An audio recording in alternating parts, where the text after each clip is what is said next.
माननीय दीदीगण, शिक्षक और मेरे सहपाठियों, मेरा नाम जन्नती परवीन है। आज मैं आपके समक्ष एक बहुत ही महत्वपूर्ण विषय पर बात करने जा रही हूँ। हमारा आज का विषय है समय, जो सभी के लिए बहुत ही महत्वपूर्ण होता है। आइए समय के बारे में मैं अपने विचार आपके साथ प्रस्तुत करती हूँ। समय सिखा देता है फलसफा जिंदगी का, समय सिखा देता है फलसफा जिंदगी का, फिर नसीब क्या लकीर क्या तकदीर क्या। समय बहुत ही कीमती होता है, परंतु समय की कीमत हर कोई नहीं जान पाता।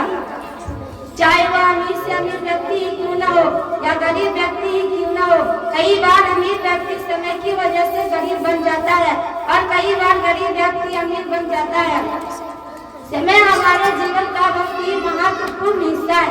अगर हम समय को बर्बाद करते हैं तो समय हमें भी बर्बाद कर देते हैं। तभी समय हमारा साथ देगा और हमें सफल बनाएगा।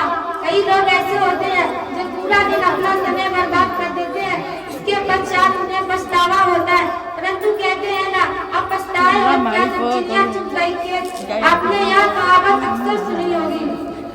समय का महत्व